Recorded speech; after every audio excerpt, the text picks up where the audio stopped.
날씨는 봄을 향해서 오는데, 예? 예?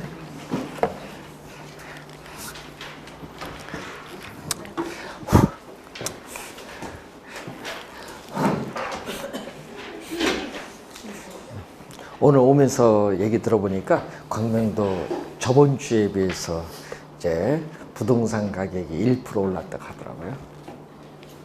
1%니까 이제 평당 한 이제 뭐 하여튼 했더니 좀 많이 올랐어요. 뭐 33평 같은 게 한 최대 1억 5천까지 올랐다고 하더라고요. 일주일 사이에. 그래서 많이 오르는구나. 이렇게 빨리 자격증 따셔야 돼. 네. 이게 보시면요, 저들이 옛날에 대학교 다닐 때 이제 배운 과목 중에 규제의 경제학이라는 게 있어요. 저들 배울 때 규제의 경제학, 뭐 도시경제학, 뭐 과목별로 다 있는데 규제의 경제인데 규제를 하면 할수록 가격은 더 오른다. 부동산이 특히 그렇거든요. 보니까 딱 맞는 것 같아. 규제를 하면 할수록 더 오르는 것 같아. 그래서 그때 그 배우면서 느끼는 게 그때 당시도 원래 선진국 이론이니까 규제를 하지 않으면 경쟁으로 가면은 가격은 떨어진다. 근데 규제를 하면 할수록 오른다. 맞는 것 같아요. 보면 특히 부동산 같은 경우에는. 자, 그래서 이제 광명도 우리가 이제 다음 주에 무슨 또 무슨 지정한다고 하는 것 같던데 또 이제 많이 오르니까 그래서 결국은 규제하니까 오르는 거예요.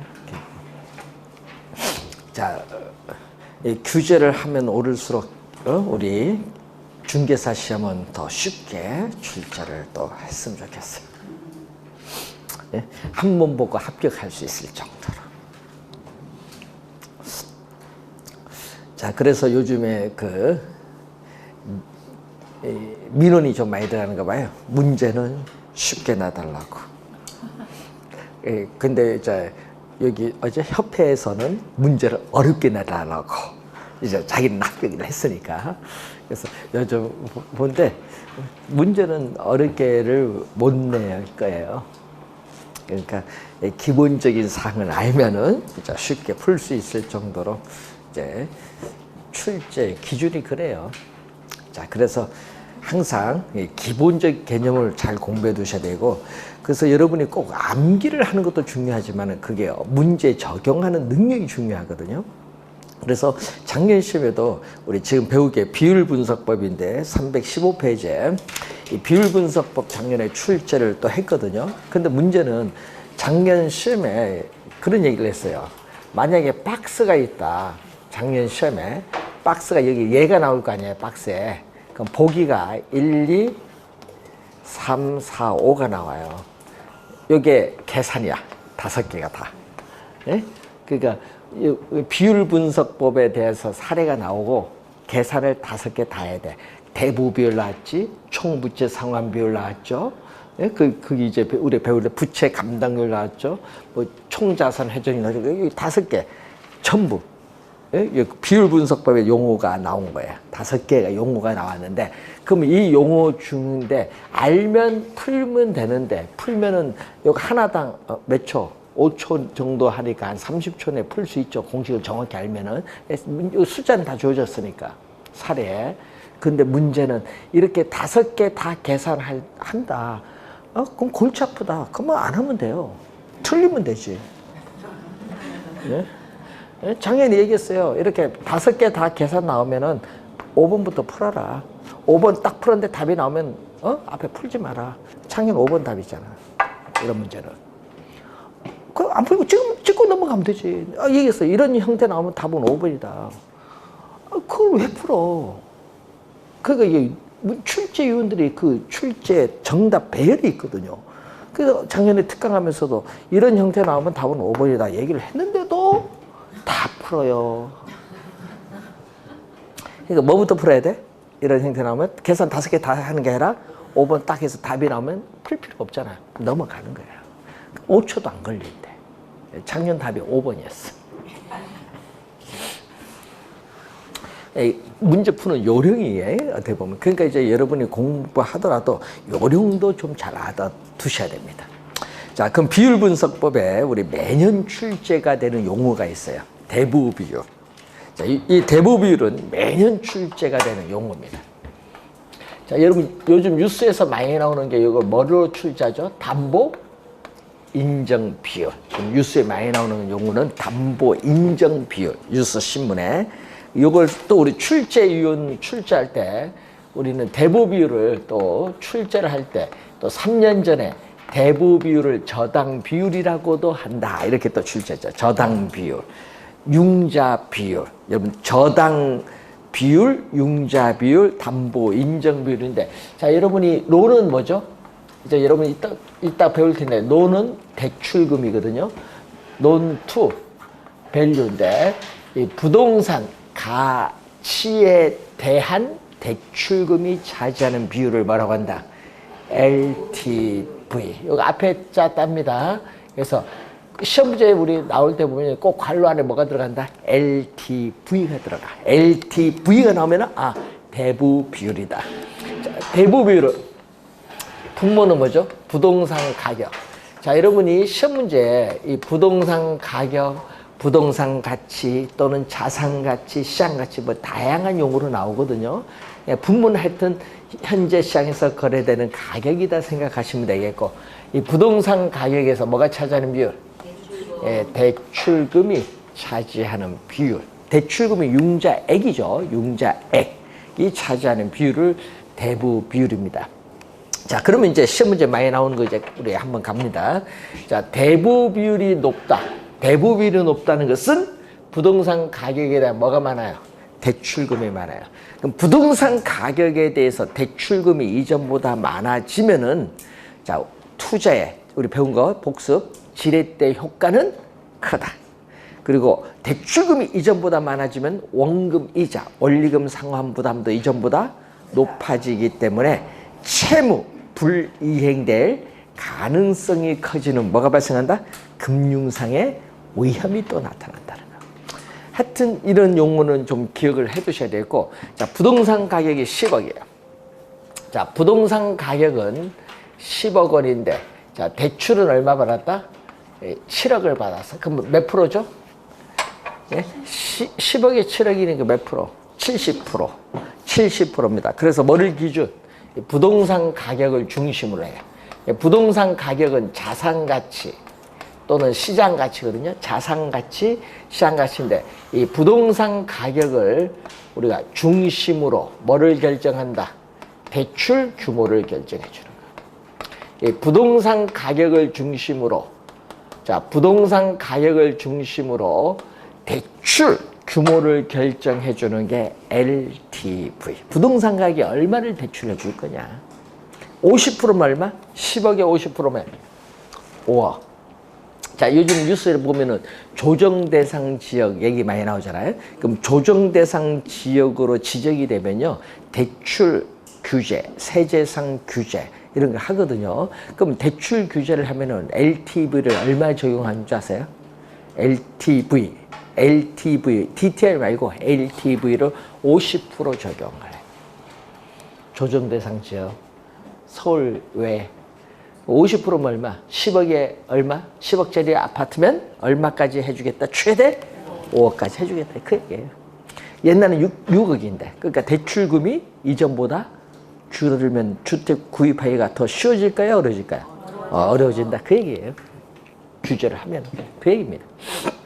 자, 대부 비율인데, 그런데 문제는 이게 지금 대부 비율이 높을수록, 즉 대출금이 많아지면은 원금 상환, 원금 이자 상환보다 높다고 했죠? 그러면 어떻게 돼? 채무 불이행, 원금 이자 제때 못 갚는다. 채무 불이행 시에는, 대부 비율이 높을수록 채무 불이행 시에는 대출 원금 회수하기가 금융기관 입장에서 쉽다, 어렵다? 어렵다. 그게 질문 나온 거예요. 어렵다. 곤란하다는 얘기예요. 자, 그리고 또 시험 문제. 자, 지금 10억에 7억이면 몇 프로? 70%죠? 근데 부동산 경기가 침체를 해요. 그래서 부동산 가격이 10억에서 6억으로 떨어졌어. 그럼 얼마? 10억에서 6억 떨어지면 6억에 7억이니까 얼마? 100% 넘죠? 예, 그래서 부동산 경기 침체로 인해서 부동산 가격이 급락하는 경우에는 대부 비율은 100%를 초과할 수도 있다. 그래서 여러분 일본의 1990년이죠. 일본의 부동산 가격 급락으로 인해서 우리가 일본이 어떻게 돼요? 잃어버린 20년이라는 얘기가 나오는 게 바로 그거고요. 그리고 2007년도 전 세계 금융 위기가 온 것도 바로 뭐 때문에 미국에서의 서브프라임 모기지론 사태인데 이것도 대부 비율이 몇 프로? 120%를 초과해서 그래요. 네? 그러니까 이게 뭐냐면 경기가 좋다 나쁘다 여기에 달라지는 거예요. 부동산 가격이. 네. 자, 그러면은 이 대부 비율이라는 용어 우리가 배우는데 또 시험 문제에 나올 때 28회 시험이죠. 정답으로 또 물었던 용어 중에 하나가 28회 시험 정답으로 물었던 용어 중에 하나가 부채 비율이에요. 자, 여러분 우리 금융이론 가면요. 금융이론 가면은 우리 배우는 용어 중에 재무 상태표가 있어요. 자, 요거 우리 회계학에서 옛날에 대차대조표라고 했어요. 밸런스 시트, 대차대조표. 우리 약어로 뭐라 했어? 옛날에 밸런스 시트, BS라고 하거든요. 약어로.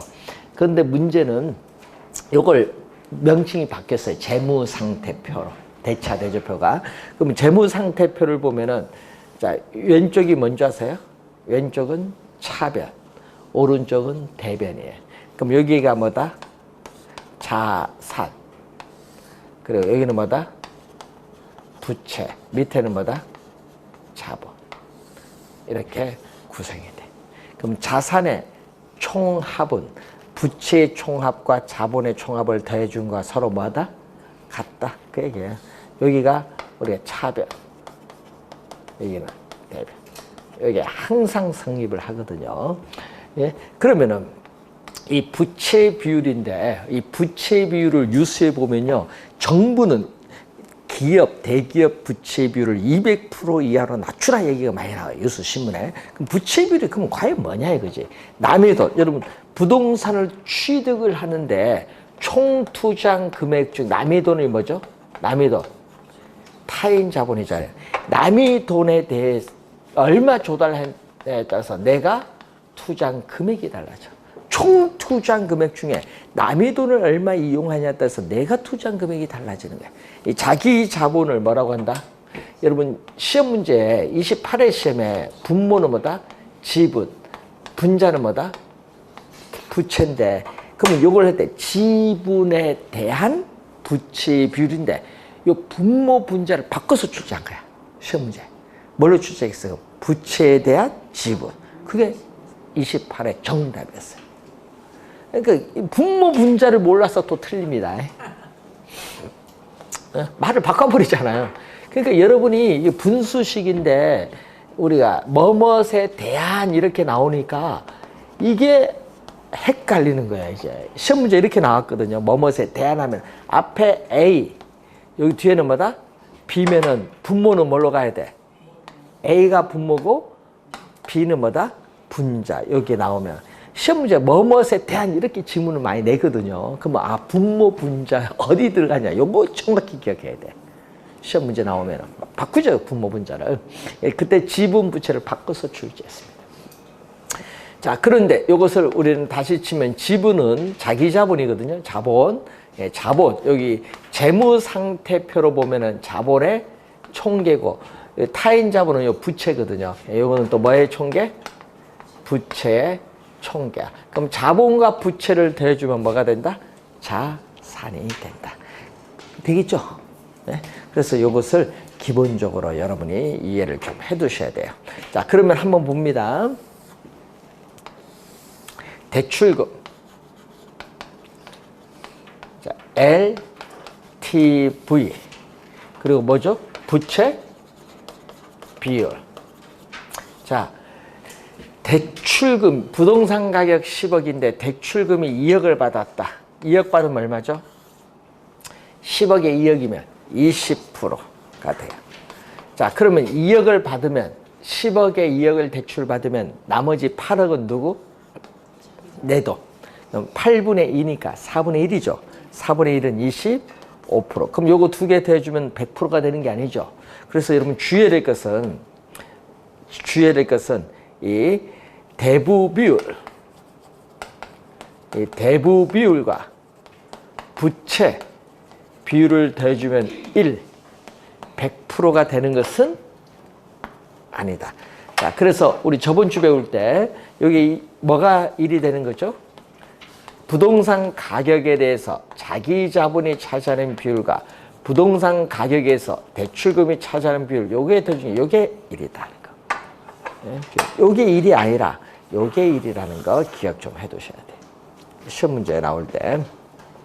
자, 여러분 그러면은 시험 문제 28회 시험에 요걸 출제했거든요. 5억이면 얼마?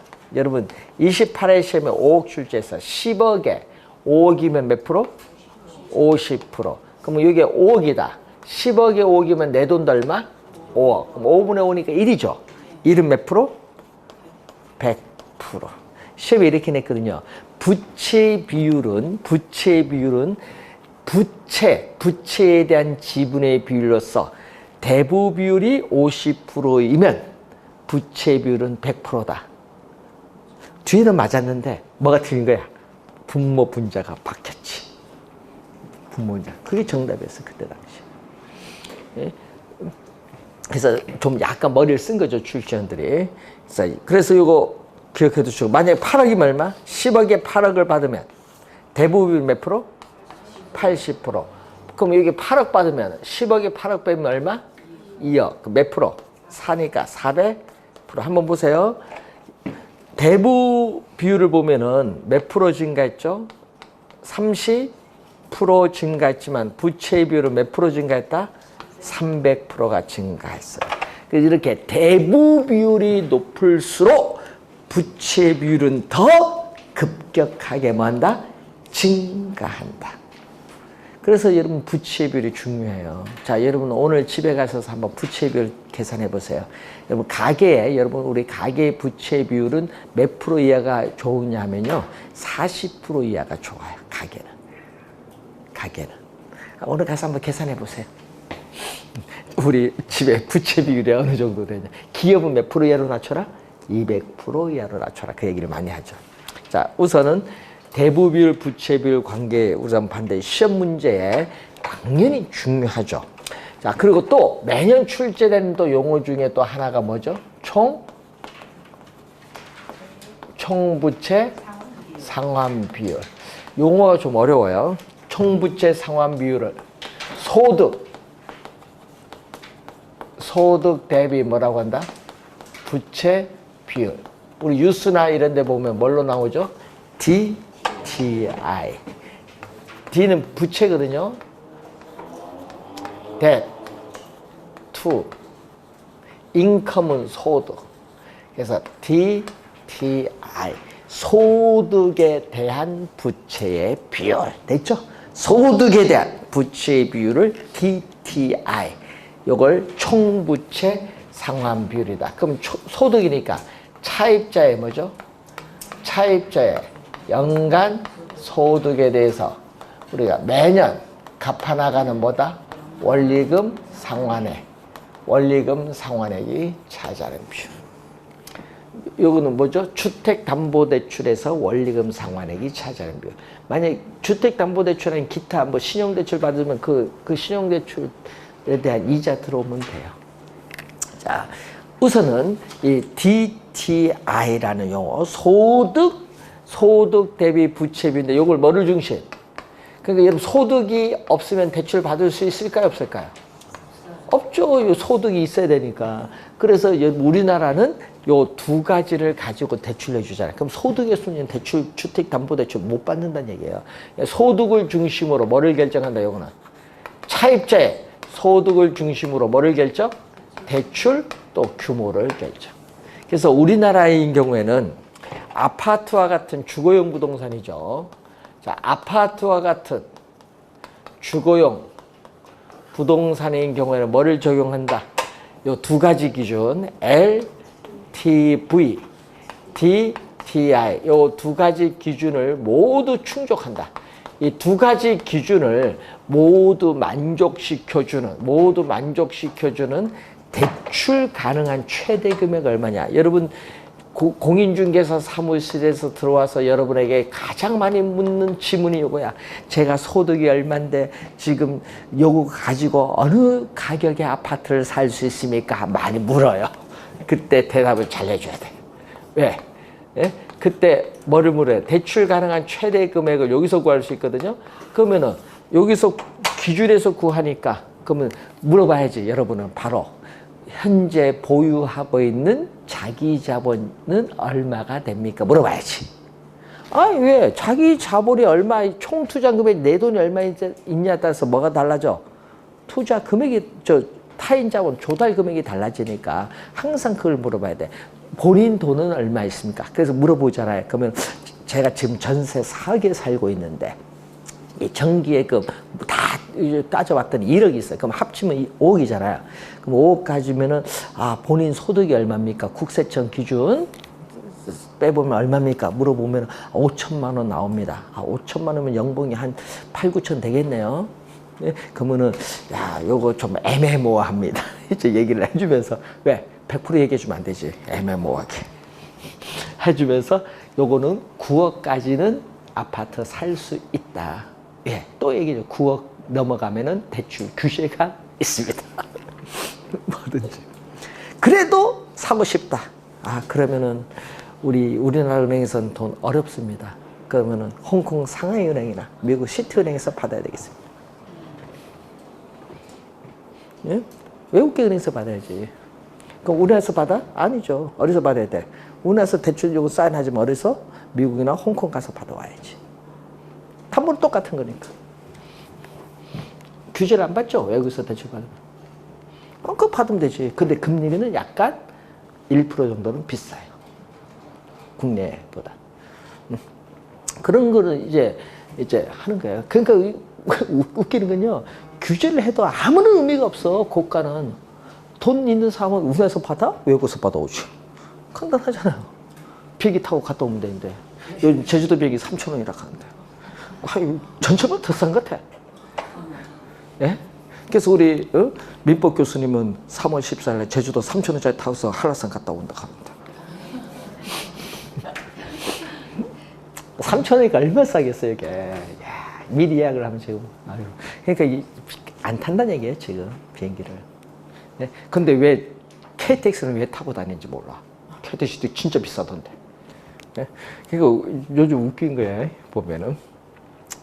요즘에 다 이상한 사건 때문에, 코로나 사건 때문에 그러는데, 하여튼, 시험 문제 나오면요, 요거 출제하거든요. 요거. 계산할 수 있는가, 없는가. 이거 중요하거든요, 공인중개사한테는. 자, 그런데 또 시험 문제 매년 나오는 게 또 있어. 지금 하나, 둘, 세 개죠. 지금 요 네 개는 꼭 기억을 해야 돼요. 시험 문제 매년 출제되는 게 있어. 또 거기 보면은 부채 감당 비율. 요거. 부채 감당 비율 또는 부채 감당. 여러분, 부채를 감당할 수 있는 능력이 있느냐, 여러분? 예? 감당할 수 없으면 대출 해줄까요, 안 해줄까요?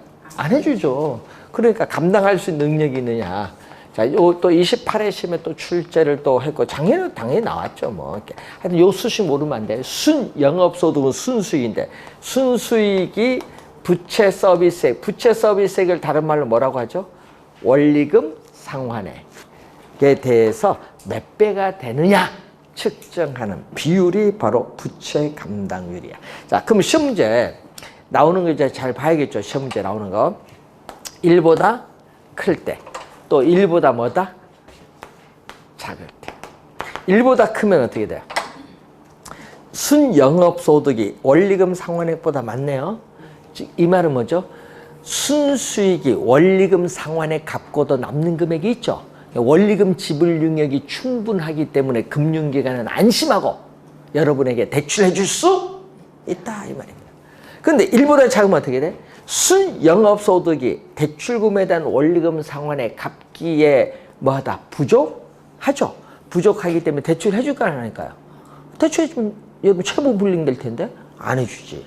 그래서 여러분이 요 값이 1에 가까이 가면 요 값이 1에 가까이 가면 어떻게 되냐? 분모 분자가 같아지잖아요. 1에 가까이 가면. 그러면 주택 수요자인 차입자 입장에서는 채무 불이행될 가능성이 높아져요. 근데 금융기관 입장에서는 또 차입자가 돈 못 갚으면 채무 불이행에 따른 뭐가 높아져? 위험이 높아져. 그렇기 때문에 차입자와 대출자 둘 다 위험에 처하게 되기 때문에 금융기관은 이론적으로 부채 감당률이 뭐 이론적으로는 1보다 클 것을 요구해. 이론적으로는. 근데 미국 같은 경우는 실무는 한 1.2 정도 비용도 있기 때문에 우리나라는 한 1.6 정도. 실무적으로. 우리나라가 좀 보수적이야. 대출해 주는데. 자, 그렇게 보시면 되겠죠. 부채 감당률. 근데 항상 주의를 해야 될 것은 부채 서비스액은 원리금 상환액은 우리는 원금, 균등, 우리 원리금, 균등, 분할 상환 방식일 경우에는 대출금에 뭐를 곱해준 것 같다? 저당 상수를 곱해주면 뭐를 구할 수 있다? 부채 서비스액을 구할 수 있죠. 그럼 또 시험 문제는 또 이렇게 출제해요. LTV와 뭐를? 부채 감당률. 요 두 가지, 이번은 이 두 가지 또 조건을 모두, 요 두 가지 조건을 모두 충족시켜주는 또 대출 가능한 최대 금액이 얼마야? 자, 여러분이 시험 문제는 요게 제일 많이 났고 요 두 번 출제했어요. 대출 가능한 최대 금액이 얼마냐? 요거는 무슨 부동산? 주거용 부동산이 아닌 무슨 부동산일 경우에? 상업용, 상가, 점포 등의 여러분 상업용 부동산 대출 받을 때 이것을 이용을 한다. 시험 문제는요, 뭐 나오면 계산 문제 나오면 요거 두 개죠, 우선은. 자, 부채 감당률은 상당히 중요한 용어다.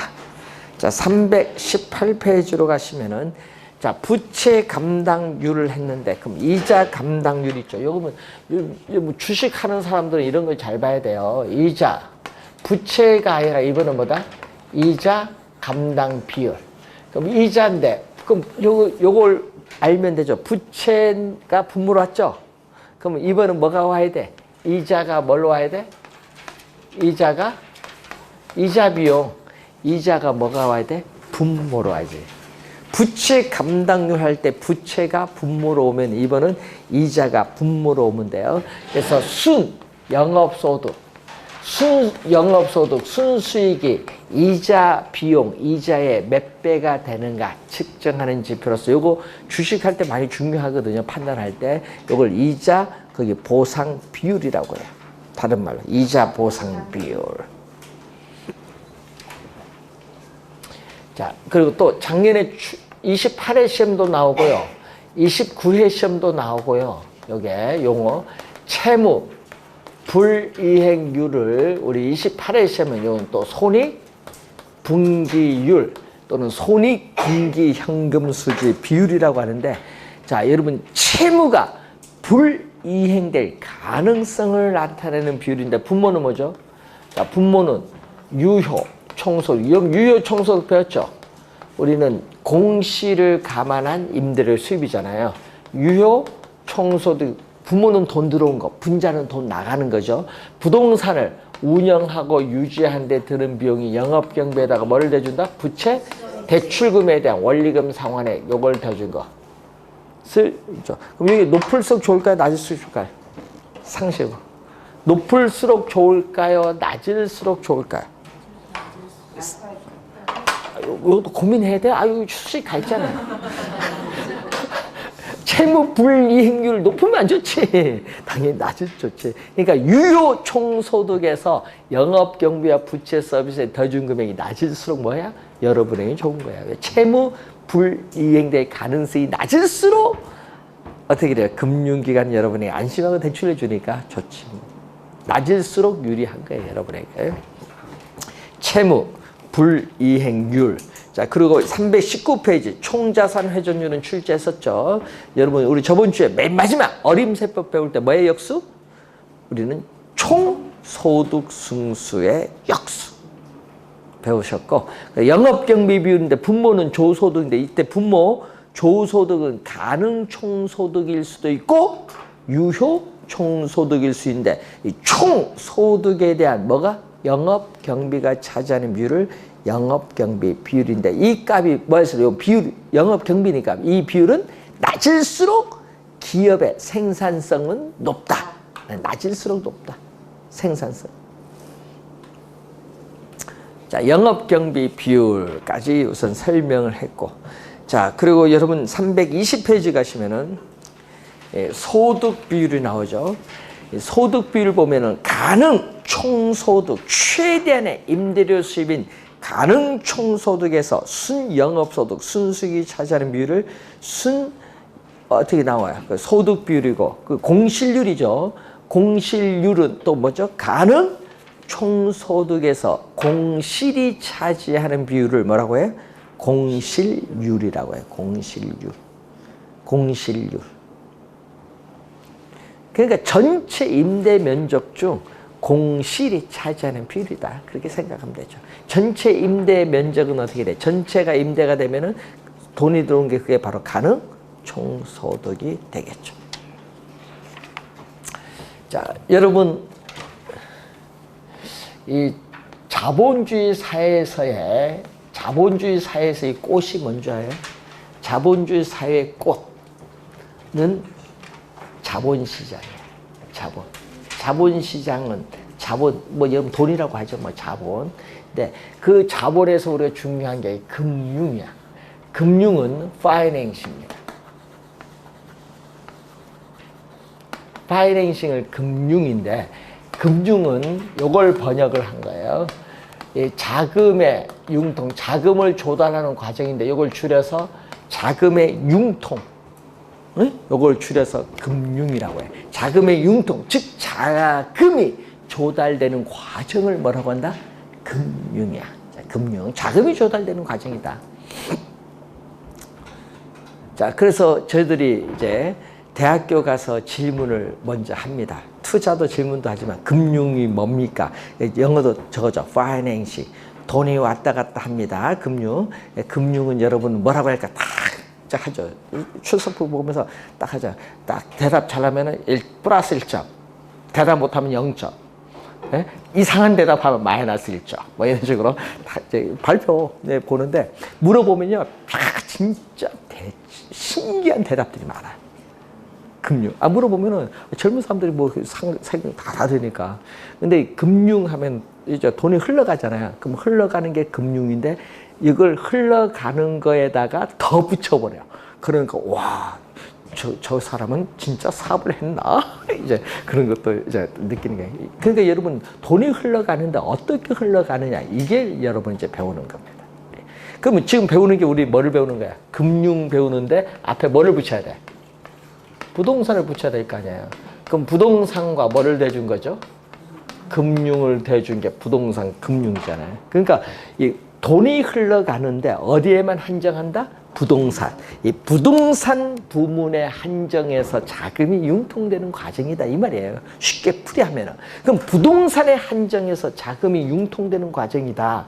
그렇기 때문에 거기에 시험 문제 우리 2번 출제했죠. 우리 요 개념은 우리 한양대학교 김지영 교수 교재에 나온 지문을 2번 출제했는데 거기 보시면은 2번과 그리고 3번 지문 요게 2번 출제를 3번 지문이 2번 출제했죠. 3번 지문 뭐죠?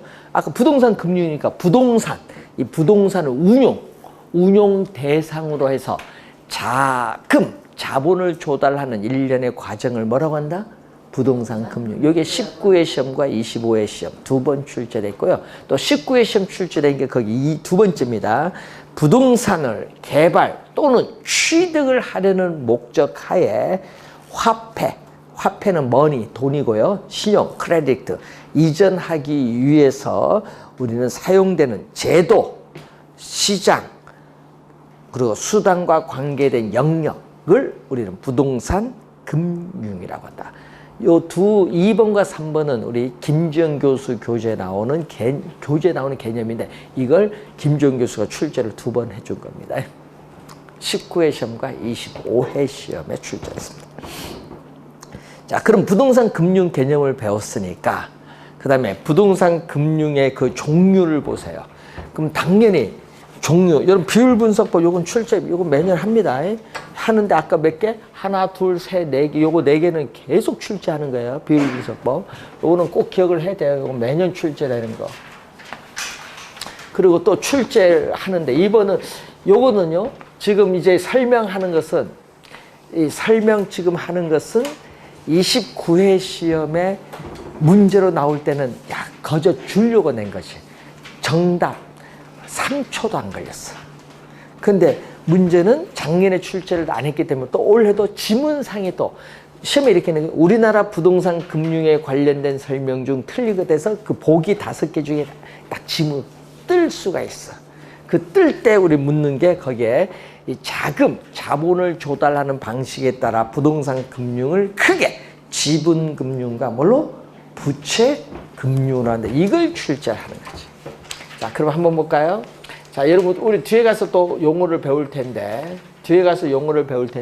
부동산 증권이라는 게 있어요. 자, 이 부동산 증권은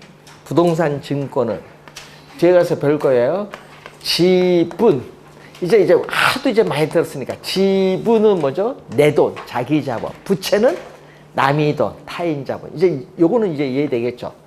부동산 증권은 크게 지분 증권과 뭐를? 부채 증권으로 나눠요. 그러면 지분 증권은 또 뭐? 지분 증권은 지분, 자기 자본입니다. 지분 금융을 조달하기 위해서 발행하는 증권이고, 그럼 부채 증권은 또 뭐를 조달한다?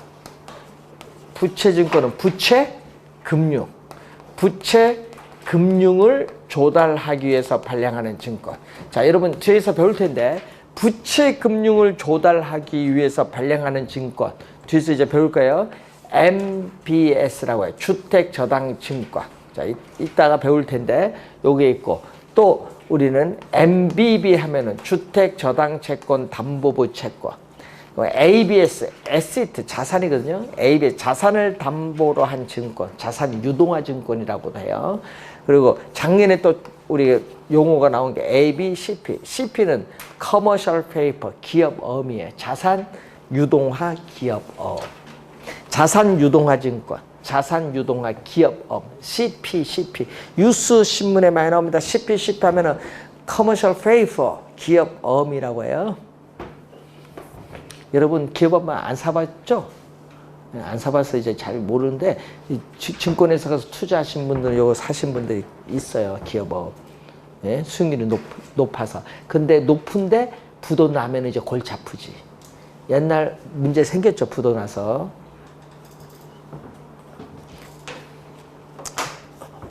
여러분 그 오리온하고 뭐 이제 회사가 나눠졌잖아요. 예? 예? 담시와 현시로 나눠졌잖아요. 담시는 오리온 가져갔고 현시는 다른 걸 가져갔죠. 동양 아시죠? 동양 증권 하면 아실 거예요. 동양 증권에서 이걸 잘못 봐. 동양 증권 부도 났잖아요. 그러니까 요거 다 부도 나는 거죠. 그래서 난리 난 거예요. 그러니까 투자할 때도요, 잘 보고 투자해야 돼. 증권에서도. 그러니까 여러분이 항상 조심을 많이 하는 거, 항상 가면은, 배우면은 그걸 좀 써먹어야 되는데, 가면 무조건 하면, 수익률이 높습니다. 수익률이 높으면, 여러분 배운 게 있잖아. 앞에 뭐 숨겼어? 오늘 우리 투자 배웠잖아. 위험이 높을수록 수익이 높다. 위험은요, 설명 안 해. 그 위험, 맨 밑에 보면요, 위험은 조그맣게 나와. 사인할 때 보면. 그 뭐만 넣어? 광고할 때 보면. 수익률은 최고. 그러면 앞에 뭐 숨었어? 위험도 최고. 맞잖아요. 위험이 높을수록 수익률이 높은 건데. 그러니까 수익률 최고 하면은 요거 사기칠 가능성이 많다. 이렇게 생각하면 돼. 그래서 이번 라인 펀드도 그런 거 아니에요. 수익이 높으면 뭐해? 부도 나는 건데. 하여튼 조심해야 돼. 수익률이 높다 막 선전할 때는요, 물어봐야 돼. 앞에 위험도 높은 거 아닌가 하면, 그다음부터 이제 말 조심합니다. 설명한 사람이. 그 뭐 신한은행에서 그 뭐 했겠어? 신한금융투자에서 이 정도 믿고 해야겠지. 이렇게 믿는데 발등시키는 거예요. 아까 있잖아요. 보험이든 뭐든 외부 증권이나 보험회사에서 와서 대행 판매를 하기 때문에 잘 몰라. 은행 직원들이. 전문가가 아니기 때문에. 그러니까 조심해야 돼. 항상 그런 거 할 때. 여러분도 글쎄 배우면요. 배운 걸 해서 투자할 때는 항상 물어보고. 그래서 요게 부채증권인데 여기 시험 문제 이번에 뭐 출제했어요? A, B, C, P가 나왔잖아요. ABS 이게. 그러면은 작년에 보면요. 지분금융 여기 출제했거든요. 지분은 뭐죠? 지분은 자기 자본이잖아요. 그러면 내 돈, 자기 자본을 조달해야 돼. 그럼 자기 자본을 조달하기 위해서 뭐 주식회사가 주식을 발행함으로써 자기 자본을 조달한다든지 또 나는 이 회사에 지분 20% 있다. 그럼 그 지분을 매각하면 자기 자본 조달할 수 있거든요. 지분권을 또 매각해서 자기 자본을 조달할 수 있어. 그럼 이건 뭐죠? 부채 금융은 또 뭐죠? 부채는 남의 돈이잖아요. 타인 자본을 조달해야 되니까요. 그럼 타인 자본을 조달하기 위해서는 뭐 한다? 금융기관에 저당권을 설정해서 대출을 받다든지 아니면 원래 기업이 회사의 채권, 회사채를 발행함으로써 남의 돈을 조달하든지 뭐 하여튼 그거잖아요. 그러면 시험 문제는요. 뭐를 출제하는 거예요? 시험 문제는 자기 자본을 조달하는 방식, 남의 돈을 조달하는 방식 여기서 출제하잖아요. 시험 문제는 결국은 요 종류를 정확히 기억했는데 2년 전의 정답은 요거의 정답. 2년 전 29회 시험에서는 이게 정답. 니츠가 정답. 요거 뒤에 가서 배울 거거든요. 니츠를 다른 말로 뭐라고 해요? 부동산 투자 회사에 관한 법률에 의해서는 부동산 투자 회사 또는 다른 말로 부동산 투자 신탁이라고도 해요. 부동산 투자 신탁, 부동산 투자 회사에 관한 법률에서는 부동산 투자 회사. 니츠. 요거 2년 전 정답 지문이야. 지분금융. 답 찾기 좋죠. 요거 외에 또 뭐가 있어요? 거기 보니까 이제 제가 다 배웁니다. 조인트 벤처, 부동산 신디케이트, 부동산 집합투자기구, 일명 부동산 펀드라고 해. 펀드 이런 거는 지분금융 방식. 남의 돈 하는 거 뭐죠? 저당금융. 저당권을 설정해서 남의 돈 주는 저당금융. 또 주의할 게 신탁이라는 게 있어요. 여러분 토지를 신탁하면은 수익증권을 받아요. 이 수익증권을 금융기관에 담보로 제출해서 남의 돈을 조달해.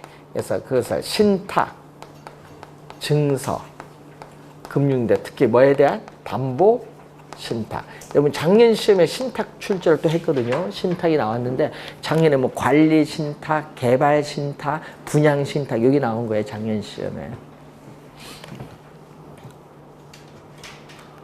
말 그대로 해서 담보잖아. 담보 제공해서.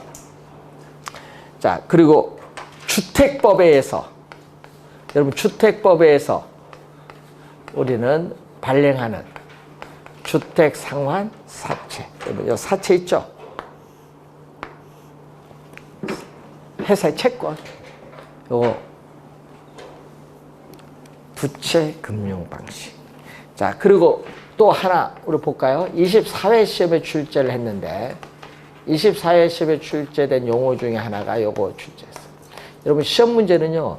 요거는 22회 시험, 요거는 19회, 20회, 26회, 28회, 29회 5번 출제했어요. 지문금 엄청 많이 출제했어요.